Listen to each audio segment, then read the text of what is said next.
Hey, it's Michelle here with Fine Natural Hair and Faith. Welcome to my channel for those of you who are new, and welcome back to those who aren't. So I haven't been on the camera for a while with good reason. A lot of you may know, some of you may not know that about 3 weeks ago there was a fire in my apartment building. So I'm going to try not to make this video too long because I can't get to rambling.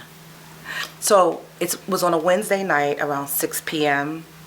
and my son's nurse was getting ready to leave at 7, and all of a sudden my husband heard a sound in the hallway, and he's like, is that Christopher's machine going off? And you know, because he has machines that beep and all that, and she's like, the nurse is like, no. So he tries to follow the sound. He goes to the front door and he realizes it's coming from outside.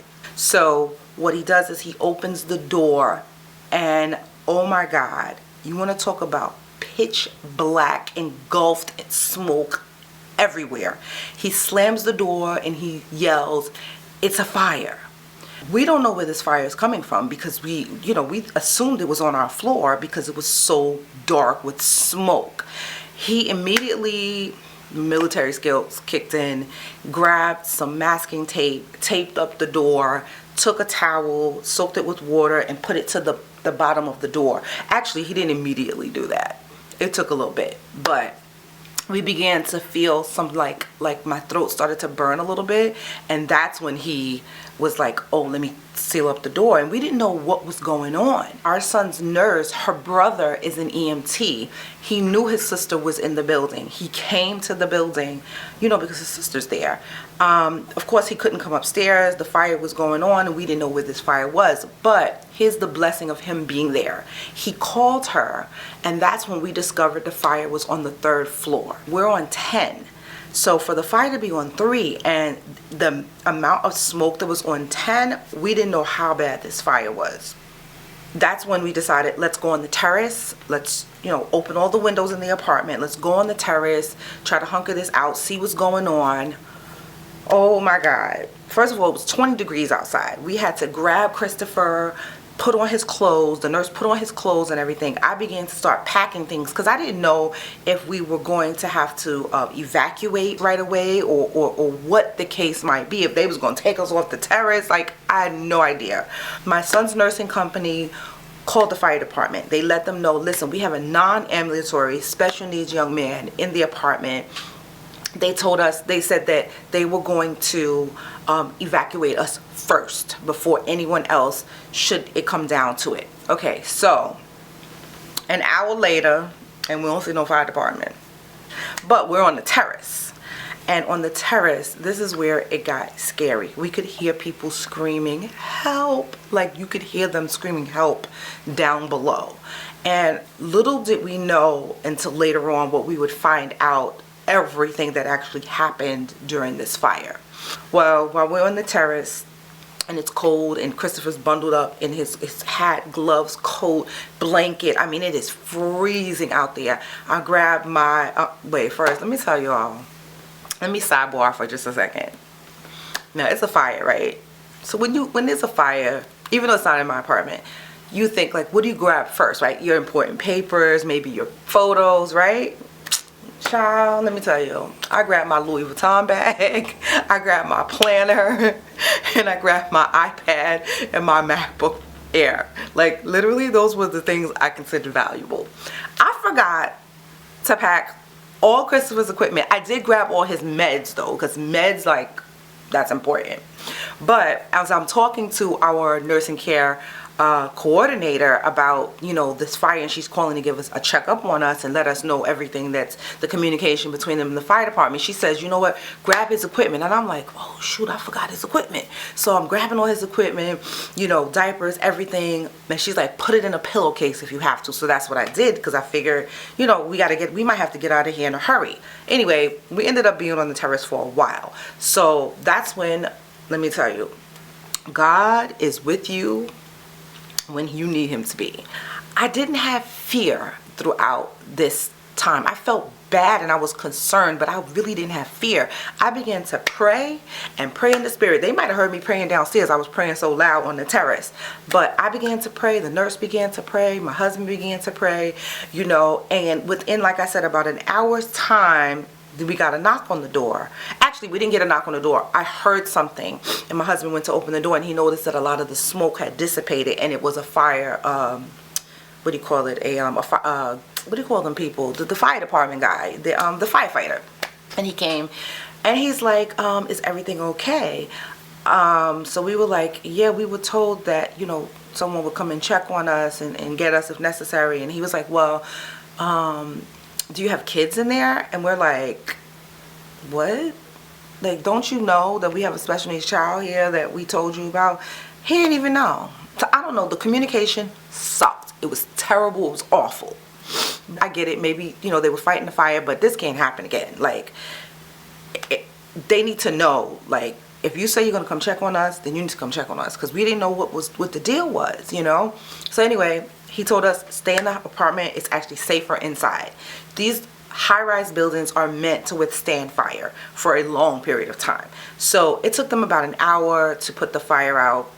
We were getting communication from my son's nurse's brother. He was calling us, and that's when we found out that a gentleman in the building tried to walk down the stairs. He was 84 years old, and notice I said was. He died of a cardiac arrest in the stairwell. And I didn't know who he was at first, because I wasn't sure like who it was. But there was this gentleman that we always used to talk to. He was so nice. We was like, man, for 84 years old, this dude is in shape. He's fit. He's always out early. He volunteered his time to be a school crossing guard. When I found out it was him, I didn't find out till days later, by the way, because after the fire, the next day, we slept in the bed for the rest of the night. You know, the fire's gone. Our son's nurse, the brother came upstairs and got her when he was able to, and he gave us like sort of updates of what was going on, and then they left. And so we slept, and the next day, you know, we're trying to figure out like, well, what's the deal? Like, what does it look like downstairs? We have no idea. Well, I had a small idea because the nurse, she did send me a video of all the water in the lobby. So I'm like, I don't even know, like, what do we do? So anyway, by the time my husband went downstairs to walk the dog, he had to carry her down 10 flights of stairs and, you know, figure out what's going on. It's still dark in the stairwell because the lights were out for a while. And that's when he discovered, at least they were able to clean up the water. So he comes back up with news that they're condemning our building and that we need to leave by 8 p.m. And it's like, what? Where are we supposed to go? And like scrambling to get stuff, pack bags, you know, remember everything I need to bring. And just, you know, I had some of the stuff that I had packed the night before, but not everything, you know. And that reminds me that this situation taught me one thing. You need to have a ready and to go bag. Like, I had one at my old apartment. I don't know why I thought I was so secure here that I didn't need it, but I digress. So I'm thinking like, well, where are we gonna go? And so I'm calling my neighbor on 4. Remember I said the fire's on 3. She's on 4. She was looking for her husband. Her husband was in the apartment. Their son is a firefighter. Thankfully, he was okay. She was okay. She told me, file your renter's insurance claim right away. So I did that. Filed my renter's insurance claim.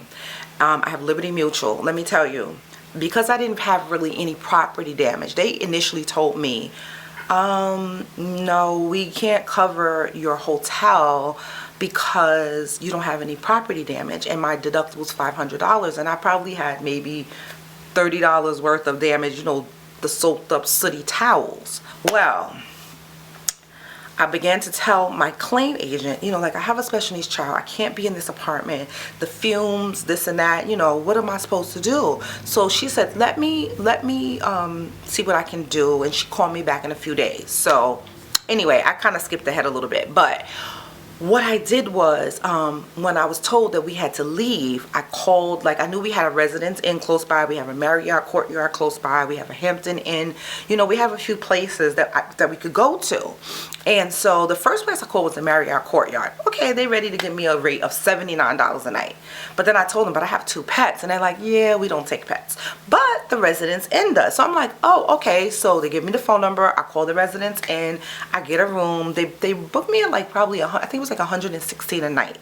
So it's like, okay, I got the last kitchenette style, you know, studio style room available because everybody was calling to find some place to go. And then we find out later, after the mayor comes to our building, that those who have heat and hot water and electricity don't have to leave. Well, to my knowledge, our lights never went out. They flickered a little bit, but they didn't go out. So I'm like, okay, well, maybe we could have had stayed. But at this point, my husband took 6 trips down the stairs, carrying our stuff out, suitcases, bags, equipment, wheelchair. His friend came to help us. Everything. We're not about to go back upstairs. Plus the fumes, Christopher can have respiratory issues. I was like, no. We're out of here. We're just gonna stay. So we were at the Residence Inn for 2.5 weeks.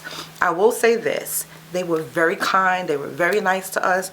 I cannot tell you the kindness of strangers, the kindness of people in general. The fire department got together and they brought hot lasagna meals to us one day. Then my nursing company, the manager, like kind of in charge, he paid for us to have dinner one day. My bosses got together and gave me money, quite a bit. Then I get a care package at the hotel with blankets and games and snacks just for stuff for us to do. And I tell you, I felt like God had used people to take care of us, and it was amazing. Back to Liberty Mutual. They call me up and she says, we're going to be able to cover your claim. I was so happy because, you know, I'm like at $119, $116 a night times like however how long, that's gonna be really a lot of money out of my pocket. I had the money saved, thank God, but who wants to kick up all that money, right? So when I went to extend my stay, you know, we were getting updates via email, and they gave me a rate of $99. So I'm like, cool. But then when I got my bill, I was like 116, 124, 90. What is going on? So I called the front desk and they blessed me. They backed out all the charges and made everything $99 a night. So I was happy about that. On to Liberty Mutual. She called me and she said, we're going to be able to cover your claim. And I was so happy because, you know, that's a lot of money. Anything over my deductible of $500. So at the end of the day, I'm actually making money because my building is refunding our rent for January. So once, well, they're giving us a credit, so I won't have to pay February's rent. So once February comes and I don't have to pay rent, I can take $500 from what I was going to pay towards rent, pay it towards my credit card bill, and then Liberty Mutual, what they did was they picked up the days. I didn't even have to put it on my card the rest of the days once they took over. They had a company take over and they paid all the rest of my stay. So I was super blessed. During this time, it was also my birthday. My birthday was on a Friday, January 15th. And my boss bought me a cake. She bought me a beautiful cake. Here's a picture. So yeah, this beautiful cake, just, oh my God, my daughter was able to go and pick it up the day before my birthday. She took me out to lunch. She ended up getting her own room across from us in the Marriott Courtyard. And mind you, we've been home Saturday, Sunday, Monday. Today's Tuesday. My girl's still at the Courtyard because she likes being in the hotel. She decided that she wanted to stay a while, you know, because she's like, the apartment is loud with the nurses and Christopher and us walking around, whatever. And she started school this week. So anyway, I'm digressing again, but she's still at the hotel at the Courtyard. When it came time to move back home, you know, we only have an elevator between certain hours, 8 to 4. My concern was I can't be here without an elevator 24/7. Suppose something happens with CJ and I got to bring him out. They assured me that they can get the elevator to us, but during those hours, the elevators are manned and you have to go attend it. So worst case scenario, the fire department could come and run it. I don't anticipate us having any issues. He's been very good, very healthy. Even the seizures have lessened. Praise God. Okay, so time to move back in, you know, I had been coming back and forth grabbing diapers and things. They let me come to my apartment. They changed my lock on me. I don't have access to my terrace right now because they're doing some electrical stuff and there's some live wires. So they literally locked us out of the terrace. Then when we came back to the apartment, we discovered they're having a cleaning company clean everyone's apartments, just like the walls, the floors, and the ceilings, because of any soot. Now again, remember I told y'all my husband sealed up the door and everything and opened all the windows. That means we didn't get a lot of soot. We only got it at the very front part of the door. And during that time, you know, the soot that was around that, they came in, they basically still cleaned our walls, they still cleaned our floors, thank God, because I was going to do a whole cleaning myself before coming back. I didn't want to bring CJ back to like a dirty house, you know. So after they finished their cleaning, me and my husband did our cleaning. We went to Home Depot, we rented the rug doctor, we shampooed all of our rugs, and like my house has probably never been this clean. I mean, we shampooed, we laundered the curtains, everything, like just to make it so it was like super clean. That was on a Friday. On Saturday we moved back in. The nurse helped us, you know, with her car to help us carry things back and forth. Then I discover I got another care package from my job, huge box with tons of snacks again, hence the reason why I've gained 11 pounds during this whole fire ordeal. Like, I've got to get back on keto. I was really close to goal, and now I am so far back, gaining 11 pounds. But I was stress eating, I was emotional eating, it was crazy. I'm a prayer leader on a prayer line. They sent us money as well. Like, there's just so many things that we were blessed with. This care, oh my God, this care package from my job, the second one that came, they gave each of us a coat, gloves, sweatshirt, sweatpants, the snacks, like overwhelmed. And when I say coat, oh my gosh, I can't remember the name of it. North End coats. North End coats are not cheap. And they sent one for each of us. Like, I just feel very blessed to work at such a great company, and I feel very blessed that God used people to really just bless us. One of my son's nurses gave me a gift card for my birthday, so I was using the gift cards and everything to buy groceries while we were at the hotel. Anyway, while I was at the hotel, one more story, part of the story, and then I'll let you go because I know this is long, but I wanted to kind of give you like a feel of what happened, what we went through, and why I was gone so long from YouTube. So I had posted, you know, my status on Facebook, and then I noticed one of my friends from high school posted her status on Facebook about the fire that her daughter was in, and it was the same building. So I reached out to her. I was like, oh my God, Tammy. I was like, I live in that building too. Like, what's going on? So she calls me and she tells me the story of what happened with her family, her daughter, her daughter's fiance, and their baby. We had heard that someone jumped out the window. It was them. So in my building, we have, it's like terrace, apartment, no terrace. Terrace, apartment, no terrace. So every two floors, there's no terrace. They lived on a floor where there was no terrace. But they could look down and see the terrace beneath them.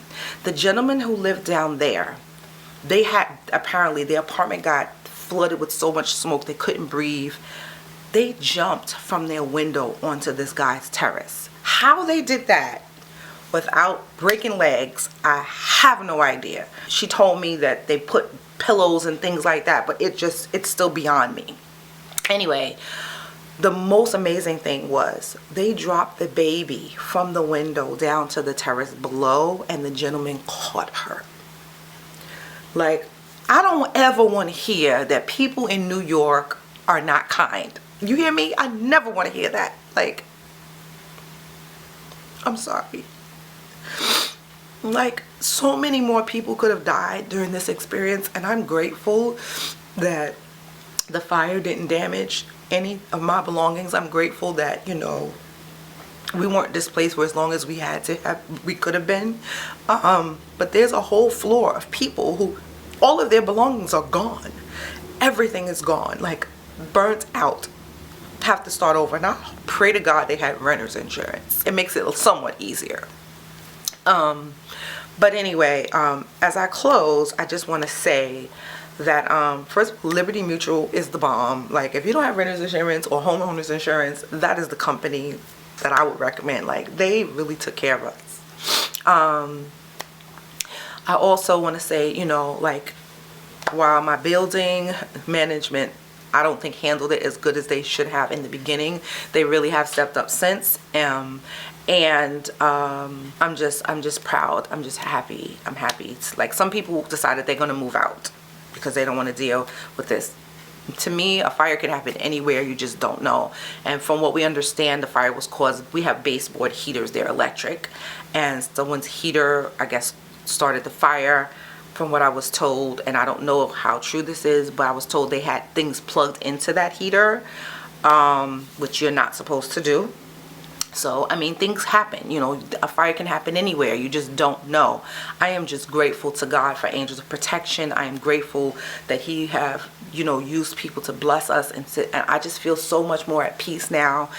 Let me tell you something. It's nothing like being uprooted and then you're a person, like, I'm a person who thrives off of routines. And all my routines were like, up in smoke, no pun intended. And I literally was spiraling. I didn't know what to do. That's when I was like, okay, I'm going to work on my Etsy store. And I created more downloadable products. And I just, like, literally was trying to keep my mind focused and just, you know, praying and reading my word and prayer journaling and things like that. Just, you know, it was a lot. But I'm glad to be home. I'm grateful to be home. I am not moving because, you know, hey, like I said, things happen. I know God brought me here. And he gave me this apartment, and I'm not trying to move until he tells me to move. Anyway, thanks for watching this very long video. I hope I didn't ramble too much. I just really wanted to share with you guys everything that we went through these past almost 3 weeks. About 3 weeks, yeah. So in my next video, I will give you a hair update. As you can see, yes, I still got the braids. I did not, while I was at the hotel, I did not braid the back of my hair. I did wash my hair, and I brought all my products with me. Yes, I did not forget that. And so I have stuck with my monthly hair routine for January. The only thing I didn't do is I didn't bring the clay wash. I wasn't able to clay wash. I was co-washing my hair at the hotel, but I was still braiding it and keeping it, you know, protected. Next video, I'm going to share with you my February hair plan. So anyway, thanks for watching. Stay tuned for that, and God bless you.